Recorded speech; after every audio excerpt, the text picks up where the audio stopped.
जय हिंद। मैं Sunil Yadav. MPPSC state services तथा एमपीपीएससी के विभिन्न एग्जाम्स सभी आपके सिर पर खड़े हुए हैं। सबसे पहले जो है आपका 16 फरवरी को एमपीपीएससी स्टेट सर्विसेज एग्जाम है तथा उसके पश्चात में एमपीपीएससी के कैलेंडर में जो एग्जाम्स दिए हैं, चाहे मापतौल विभाग का हो, चाहे फूड ऑफिसर वाला एग्जाम्स हो, असिस्टेंट प्रोफेसर हो, ये सभी एग्जाम्स होने वाले हैं। आपको पता ही होगा कि पेपर वन और पेपर टू इसमें दो होते हैं। पेपर वन जो कि कॉमन होने वाला है। पेपर वन का नया सिलेबस आ चुका है तथा उसी सिलेबस के अकॉर्डिंग पेपर वन के एग्जाम्स होंगे एमपीपीएससी में। पेपर वन की अपने आप में एक बहुत ही महत्वपूर्ण भूमिका है एमपीपीएससी के विभिन्न एग्जामों में। ये मैं पहले से बताता रहा हूँ, पुनः बता दे रहा हूँ। जो पेपर टू होता है उसमें तो आपको स्कोर करना ही करना है, लेकिन उसके साथ साथ जो पेपर वन है उसमें भी आपको अधिकतम नंबर लाने होंगे यदि आप सिलेक्शन लेना चाहते हैं। जैसा कि आप जानते हैं कि पेपर वन में 50 प्रश्न होते हैं। कितने? 50 प्रश्न। जबकि पेपर टू में जो एमपीपीएससी के एग्जाम है उसके सिलेबस के पैटर्न के अकॉर्डिंग रहने वाले हैं। फॉर एग्जाम्पल किसी में 100 क्वेश्चन होंगे, असिस्टेंट प्रोफेसर है तो बोले साहब जी 150 क्वेश्चन होने वाले हैं। इस प्रकार से होता है। दोनों की ही बहुत ही महत्वपूर्ण भूमिका होने वाली पेपर वन और पेपर टू की। यहाँ पर हम स्पेशली बात करने वाले हैं पेपर वन को लेकर के। पेपर वन में आपको अधिकतम नंबर खींचने हैं। पेपर वन का एक खास प्रकार का सिलेबस दिया गया है, यदि आपने उसको गौर किया हो तो। उनमें से एक खास टॉपिक कहलाता है मध्य प्रदेश की जनजातियां। रही बात सिलेबस को देखने की, तो एक नजर आप उस पर भी मार लीजिए। ये बिल्कुल कॉमन सेक्शन दिया होगा, थोड़ी बहुत शब्दों का अंतर हो सकता है, बट ये कॉमन सेक्शन आपको वहां पर मिलने वाला है। क्या दिया है आपको? ये मध्य प्रदेश की जनजातियां दिया है, विरासत, लोक संस्कृतियां एवं लोक साहित्य करके दिया है। उसके अंतर्गत तकरीबन आपको 20 से 25 टॉपिक दिए गए हैं। ये अकेले केवल एक यूनिट बस है। ठीक। पेपर वन में फॉर एग्जाम्पल 5 यूनिट है, तो उनमें से एक यूनिट अकेले फोकस किस पर होने वाली है? इस पर। यानी ये अपने आप में एक बहुत ही कोर सेक्शन कहलाने वाला है, पहली बात। दूसरी बात, स्टेट सर्विसेज भी देना है तो भी लगभग यही सिलेबस है आपका। ऊपर नीचे थोड़ी बहुत हो सकता है, शब्दों का हेरफेर हो सकता है, उस चीज को आप मैच कर लीजिएगा।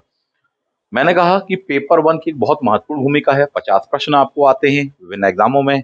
स्टेट सर्विसेज में तो 100 क्वेश्चन आने वाले हैं, जीएस बेस्ड होगा।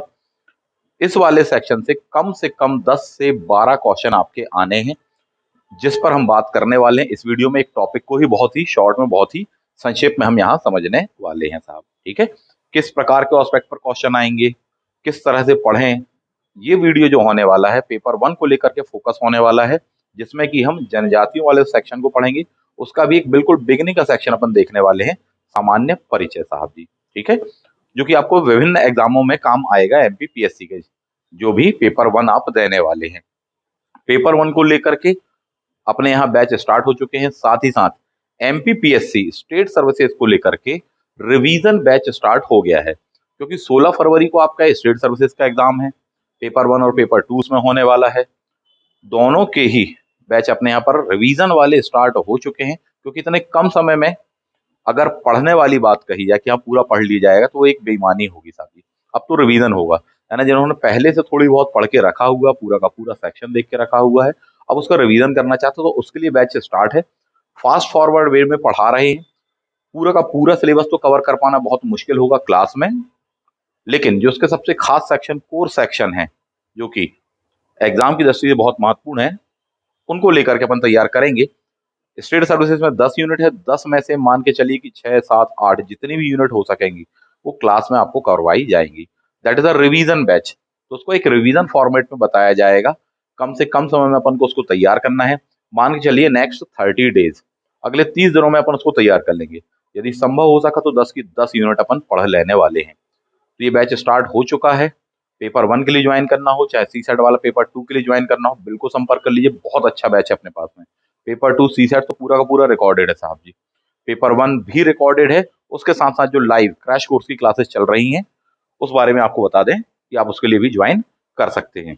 साथ ही साथ असिस्टेंट प्रोफेसर का एग्जाम जो कि 1 जून को है, प्लस अन्य एग्जाम आपके पास में आज की डेट से देखा जाए तो लगभग 4 साढ़े 4 महीने हैं। 5 महीने मोटे तौर पर मान लीजिए। समय कम कहलाता है ये अपने आप में, और इतने कम सेक्शन में या इतने कम टाइम पीरियड में उसको तैयार करना एक चैलेंज होता है। अभी भी बहुत सारे विद्यार्थी गलती कर रहे हैं कि बोले सर पढ़ेंगे, तैयार करेंगे, देखेंगे, जैसे जैसे समय मिलेगा नोटिफिकेशन आएगा इत्यादि। बिल्कुल गलती ना करें। सीधा सजेशन है, पेपर वन अभी से तैयार करें। पेपर टू का जब सिलेबस आएगा उस समय अपने यहाँ बैच स्टार्ट होंगे। सीरीज स्टार्ट होगी, नोट्स वगैरह को लेकर के सारी चीजें होंगी, वो सब मिल जाएगा। पर उस समय तक के लिए नहीं बैठें, अभी से पढ़ना शुरू कर दीजिए। तो उसके लिए ये आपका बिल्कुल कॉमन सेक्शन जो है वो स्टार्ट हो चुका है। चलिए तो आगे बढ़ते हैं, देखते हैं इसमें क्या अपन पढ़ने वाले हैं। हम पढ़ने वाले हैं मध्य प्रदेश की जनजातियों के बारे में साहब जी। मध्य प्रदेश जनजाति बाहुल्य राज्य कहलाता है। भारत में सर्वाधिक जनजातियां जनसंख्या के आधार पर मध्य प्रदेश में पाई जाती हैं। तो उस सेक्शन को हम यहाँ पर पढ़ेंगे, तैयार करेंगे। खास खास चीजें एक सामान्य परिचय के रूप में क्या क्या देख लिया जाए उस पर बात करते हैं। मध्य प्रदेश का मैप आपके सामने है। सबसे पहली बात, जनजातियां किसको कहा जाता है? ऐसा आदिवासी समूह, ठीक, जिनकी अपनी खुद की एक लोकल संस्कृति हो, भाषा हो, सांस्कृतिक विरासत हो, उसको जनजाति कहा जाता है। साथ ही साथ वो एक किसी निश्चित भूभाग में निवास करता है, उनका एक अपना सामाजिक संगठन होता है, उसको जनजाति कहा जाता है। मैंने कहा कि मध्य प्रदेश में भारत की सबसे ज्यादा आबादी जनजाति की निवास करती है। यदि मध्य प्रदेश की कुल आबादी के आधार पर देखा जाए तो ये 21% कहलाता है साहब जी। जबकि यदि जनसंख्या देखी जाए कितनी है तो 153 लाख, यानी 1,53,00,000 जनसंख्या कहलाने वाली है। 21.1% आपसे जैसा कि कहा, यदि आपको सिर्फ इतना ही याद है, आप नंबर ऑफ पीपल निकालना चाहते हैं, कैसे पढ़ेंगे, कैसे फाइंड आउट करेंगे, इस बात को समझिए। एमपी की कुल जनसंख्या 2011 के अनुसार कितनी है? 7,26,26,809 है। ठीक, 7,26,00,000 का 10% कितना होगा? बोले सर जी लगभग 72,60,000 होगा, 72.5 मान लो। तो 20% कितना होगा? 72.5 का डबल, 1,45,00,000। ठीक, 1% कितना होगा? बोले 7 लाख 8 लाख के आसपास में होगा। 1,45 में आपने 7-8 लाख जोड़ दिए, कितना हो जाने वाला है? 1,53,00,000 आबादी हो जाने वाली है। क्लियर है?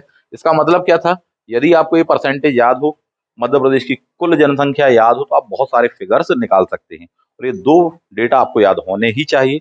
2011 के अनुसार मध्य प्रदेश की जनगणना, टोटल आबादी कितनी है, चाहे एससी का निकालना हो, एसटी का निकालना हो, रिजर्व सीटों के बारे में निकालना हो, अपन निकाल पाएंगे साहब जी। क्लियर बात है? तो ये 2 पॉइंट देखे। मध्य प्रदेश के बारे में यदि देखा जाए तो 46 जनजातियां निवास करती हैं। 3 को 2003 में घटा दिया था या मर्ज कर दिया था, तो 43 करके कहलाने वाली है वर्तमान में साहब जी। अपनी उनकी एक सांस्कृतिक विरासत है साहब, तथा उनकी सांस्कृतिक विरासत कहीं ना कहीं खतरे में है आज के आधुनिक दौर में, ग्लोबलाइज दौर में। उसके संरक्षण की जरूरत है। शासन के द्वारा विभिन्न प्रयास किए जा रहे हैं, आप देखेंगे विभिन्न योजनाएं हो, कार्यक्रम हो, इत्यादि वगैरह हो, स्टेटस हो, ये सारी चीजें की जा रही हैं। कौन कौन सी जनजातियां मध्य प्रदेश में निवास करती हैं? नंबर ऑफ जनजाति आपको बता दिया, 43 मानी जाएंगी आज की डेट में। फिर भी मोटे तौर पर यदि कहा जाए कि सबसे बड़ी जनजातियां कौन सी है मध्य प्रदेश में, आबादी के आधार पर, ठीक, परसेंटेज वाइज देख लेंगे अपन उस चीज को, आबादी के अनुसार देख लेंगे। उसका कोड ध्यान रखेंगे क्या? भीगो कोल। क्या ध्यान रखेंगे? दैट इज अ भीगो कोल करके ध्यान रख लेने वाले हैं। यानी सबसे बड़ी आबादी किसकी है? बोले साहब जी भील है सबसे बड़ी ट्राइब। गा से कौन होने वाली साहब जी? गौड़ होने वाली है। तीसरे नंबर पे कौन से होने वाली है? कोल होने वाली है। यदि कुल आबादी के बारे में बात कर ली जाए तो भीलों की 39% कहलाती है, गौड़ों की 33% कहलाने वाली है, कोल की 7% कहलाती है। यानी असेंडिंग ऑर्डर सबसे ज्यादा से कम में यदि देखा जाए तो ये आबादी कहलाती है। क्लियर बात है अपन को, ये इसमें कोई डाउट मेरे ख्याल से नहीं होगा आपको।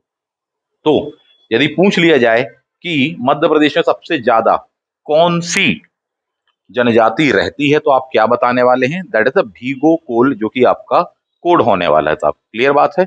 भा से भील, गा से गौड़ होने वाला है, कोल जनजाति खुद ही अपने आप में। भील कितनी परसेंट है? बोले सर जी 39% है टोटल पॉपुलेशन का। गौड़ कितनी है? 33% होने वाली है टोटल पॉपुलेशन का। कोल कितनी होने वाली? बोले सर जी 7% है टोटल पॉपुलेशन का। आगे बढ़ जाइए। जो सबसे खास एस्पेक्ट है ना, उन पर यहाँ पर चर्चा कर रहे हैं सामान्य परिप्रेक्ष्य में, ताकि आपको एक कम से कम बेसिक इंफॉर्मेशन हो जाए और आप उसको प्रिपेयर कर पाए। भारतीय संविधान में जनजातियों को कहा जाता है शेड्यूल्ड ट्राइब कहा जाता है साहब। पहली पहली बार यह शब्द भारत में सबसे पहले उपयोग किया अंग्रेजों ने। अंग्रेजों ने भी कब उपयोग किया? तो 1935 के एक्ट में सबसे पहली पहली बार इस वर्ड को यूज किया गया था। 1935 के अधिनियम में, ठीक, गवर्नमेंट ऑफ इंडिया एक्ट 1935 में इसको यूज किया था।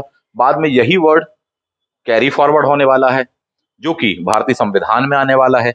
इंग्लिश में इसको शेड्यूल्ड कहा जाता है, तो यानी अनुसूचित। ट्राइब यानी कि जनजाति, दैट इज शेड्यूल्ड ट्राइब। 1950 संविधान का लागू होना, सेम वर्ड को कैरी फॉरवर्ड किया जाता है। तो पहली बार ये वर्ड कब आया था? 1935 में अंग्रेजों के द्वारा इस अधिनियम में उपयोग किया गया था। इसी समय क्यों किया गया ये भी आप जान लीजिए। पहली जनगणना जाति आधार पर 1931 में हुई थी। ठीक है, अंग्रेजों का काम भी यही था कि साहब जी फूट डालो, राज करो, कम्युनल अवार्ड इत्यादि वगैरह। 31 में जैसे ही ये हुई उसी चीज को आगे वो कैरी फॉरवर्ड करेंगे। तो 35 के एक्ट में ये हमको पहली बार देखने के लिए मिलता है। जब संविधान में आ गया तो संविधान में कहाँ कहाँ दिया है? कई स्थानों पर दिया है, परंतु दो आर्टिकल आपके लिए बहुत ही महत्वपूर्ण होने वाले हैं जिस पर हम यहाँ बात करेंगे। विभिन्न आर्टिकलों पर नेक्स्ट किसी वीडियो पे बात करेंगे। आर्टिकल नंबर 342 अंडर सेक्शन 1, यहाँ पर आपको जनजाति शब्द को सबसे पहली बार इस वर्ड को शामिल किया जाता है साहब।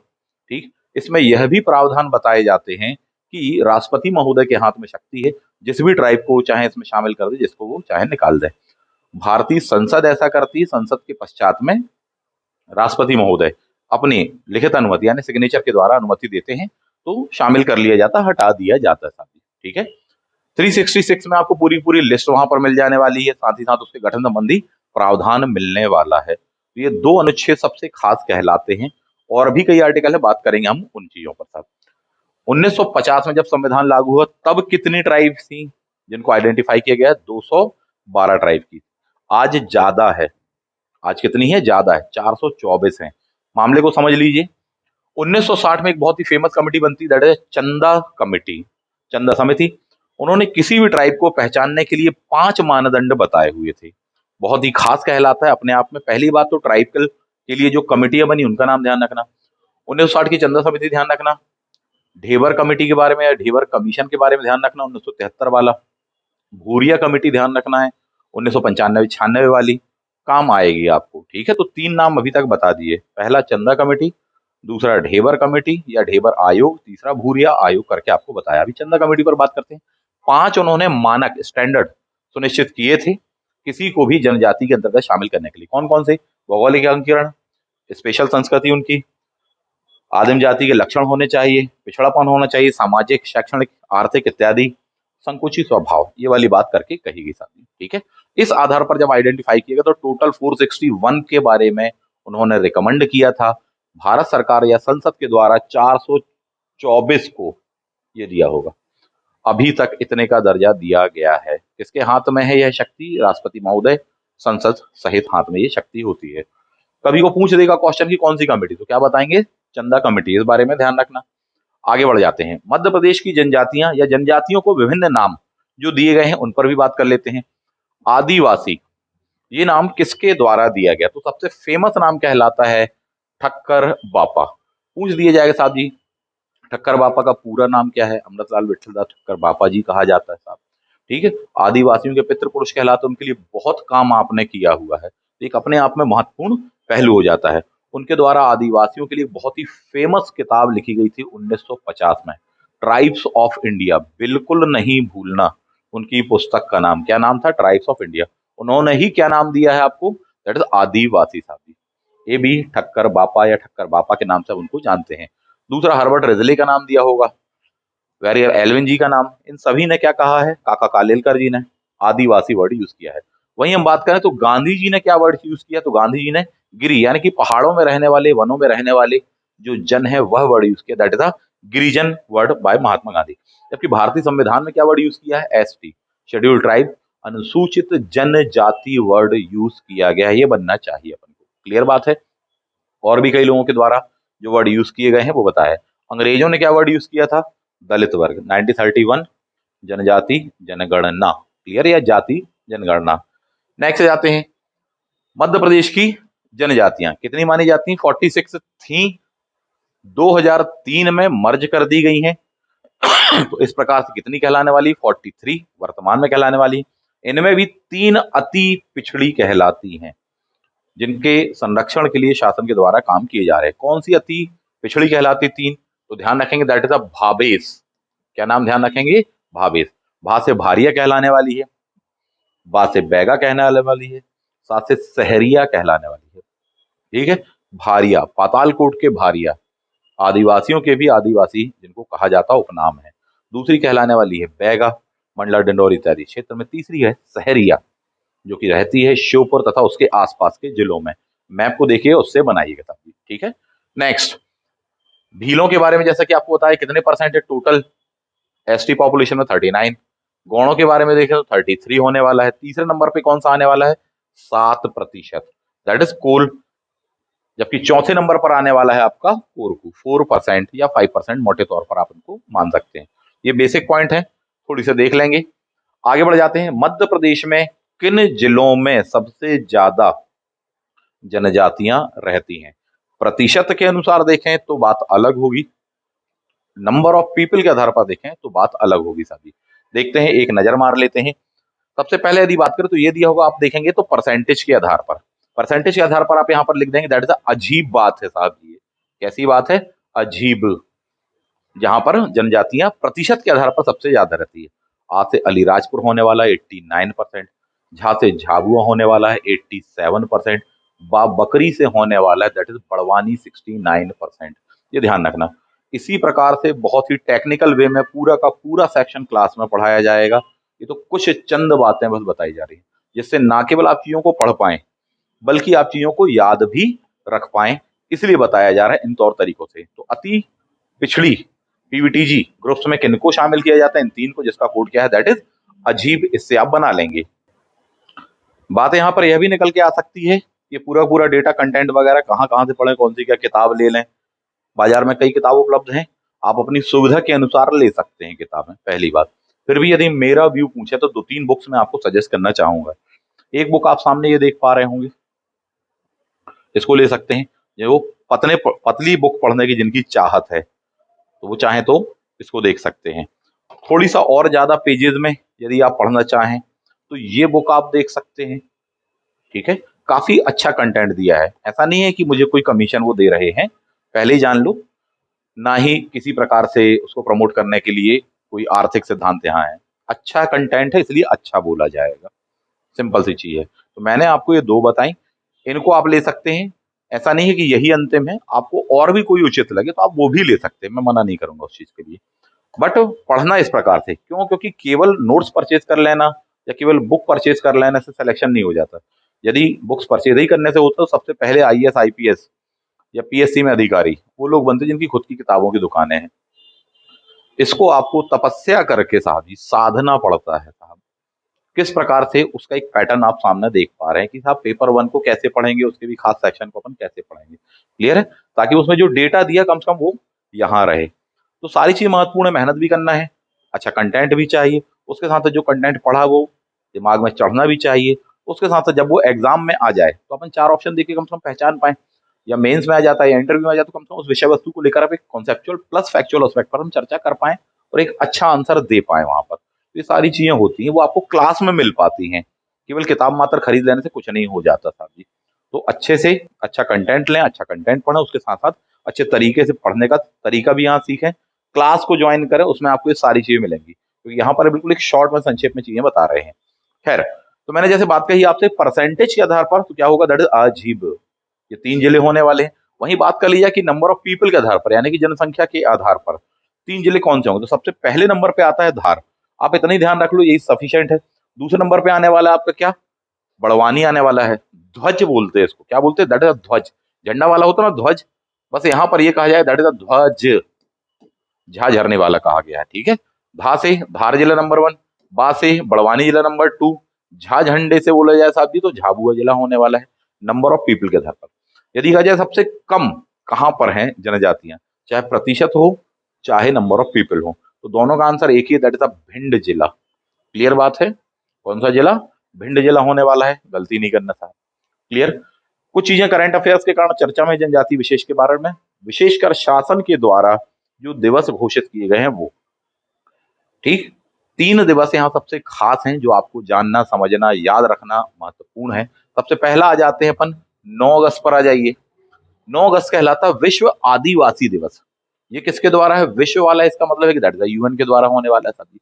ठीक, कब से घोषित किया साहब जी, 1994 के द्वारा, वर्ष 1994 से। तो 9 अगस्त को कौन सा दिवस मनाते हैं, दैट इज विश्व आदिवासी दिवस। वहीं बात कर लें मध्य प्रदेश के संदर्भ में तो 31 अगस्त की बात कर ले, भारत और मध्य प्रदेश के संदर्भ में 31 अगस्त को कौन सा मनाते हैं, विमुक्त घुमंतु और अर्ध घुमंतु जनजाति दिवस के रूप में मनाते हैं 31 अगस्त को।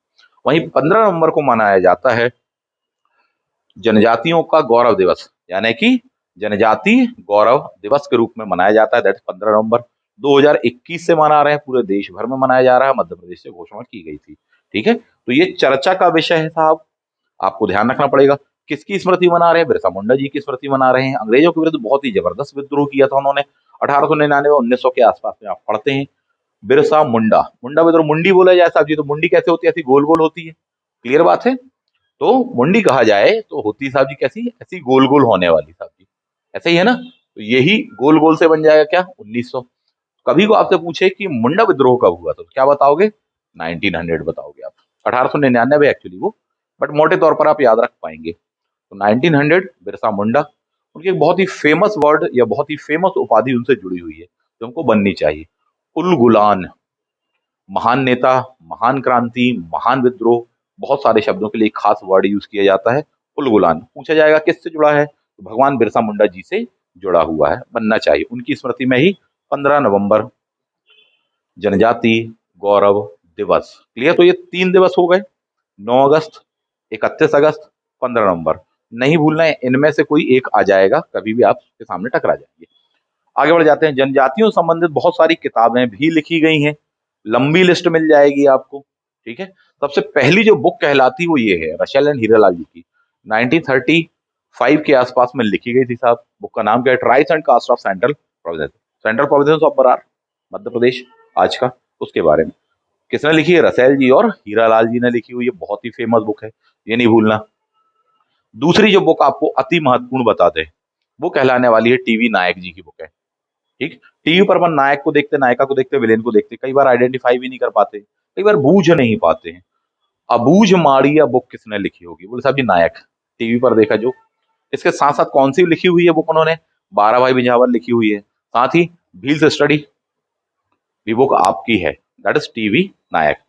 मौर्य सम्राट अशोक, कहीं ना कहीं पश्चिम की ओर जाएगा, भीलों से जुड़ा रहेगा, तो भील जनजीवन व संस्कृति, मौर्य सम्राट अशोक, तो किसके द्वारा? डॉक्टर अशोक डी पाटिल जी के द्वारा लिखी गई है। सुरेश मिश्र जी ने कौन सी किताब लिखी है? मध्य प्रदेश के गौण राज्य, बहुत ही फेमस बुक कहलाती है, सुरेश मिश्र जी के द्वारा लिखी गई है, देख लेंगे अपन। नेक्स्ट, अति महत्वपूर्ण किताब, श्यामचरण दुबे साहब जी करके दिया होगा आपको, श्याम राव दिया होगा आपको। ठीक है, तो श्याम राव पर हम बात करेंगे यहाँ पर। श्याम राव, हमारे लिए प्रधान कौन है? हमारे लिए प्रधान है हमारे श्याम, हारे का सहारा, ठीक, खाटू श्याम हमारा। तो श्याम राव जी की जो पुस्तक के बारे में यदि बात की जाए, दैट इज प्रधान है वो, द प्रधान ट्राइब्स पर लिखी गई पुस्तक है। ऐसे लिंकअप करके देखना, पढ़ना बन जाएगा साहब। ठीक है, 4 ऑप्शन मिलेंगे। वहीं श्यामाचरण दुबे जी की बात करें तो साहब जी कमार, ठीक, ट्राइब पर लिखी हुई है, बनना चाहिए।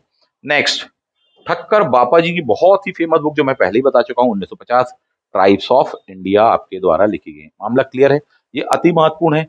द बैगा लिखी है डब्ल्यू शूवर्ट के द्वारा, लेकिन इससे ज्यादा जो फेमस बुक होने वाली है वो वेरियर एल्वन की, अभी बात करेंगे अपन उन पर भी। ठीक, अति पिछड़ी जनजाति मध्य प्रदेश, भावेश आपको बताया, ध्यान रखना कौन सी कहां पर। वेरियर एल्विन, सामने आप देख पा रहे एक बहुत ही महानतम व्यक्ति भारत में जनजातियों के लिए जिन्होंने काम किया, ना केवल बोला बल्कि किया, साथ में रहे साहब जी। ठीक, कथनी से ज्यादा महत्वपूर्ण करनी होती है। The greatest name, Verrier Elwin ji साहब जी, महानतम नायक, महानतम लेखक, थिंकर, विचारक। ठीक, मूलतः क्या थे आप साहब जी? ब्रिटेन के नागरिक थे साहब, ठीक, एंथ्रोपोलॉजिस्ट थे। यहाँ पर भारत आए, यहाँ पर जनजातियों के साथ में रहे, यहीं वैवाहिक संबंध होने वाले हैं, चीजें आगे होने वाली है, अध्ययन होने वाला, बहुत कुछ स्टडी उन्होंने की। गांधी जी ने अपना छठवां पुत्र कहते थे, पांचों पुत्र तो गांधी जी के जमनालाल बजाज जी कहलाते, छठवें पुत्र कौन कहलाते हैं? वेरियर एल्विन जी। कभी को आपसे पूछ दे तो पहचान लीजिएगा। यहीं रहकर उन्होंने विवाह किए हैं, 2 विवाह, आप उनके फेमस देख लेंगे। उनके द्वारा नेशनल पार्क पॉलिसी पर चर्चा की गई थी, बोले साहब जी जनजातियों के लिए अलग निवास की व्यवस्था करिए। ठीक है, तो अलग वो एरियाज को अपन ने अब सुनिश्चित किया है साहब। ठीक है, तो बहुत बाद में हुआ। नेक्स्ट जाते हैं, 61 में पद्म भूषण मिला, जबकि 65 में साहित्य अकादमी पुरस्कार मिला है। बुक्स उन्होंने कौन सी? आत्मकथा लिखी, the tribal world of Verrier Elwin, 1964, 64 में ही आपका निधन हो जाता, हार्ट अटैक। नेक्स्ट जाएंगे, some famous books of mister Verrier Elwin ji. The Baiga, 1939, अति अति महत्वपूर्ण पुस्तक कहलाती है, सामने आप देख पा रहे हैं, द बैगा। क्लियर है, written by doctor Verrier Elwin या वेरियर एल्विन जी।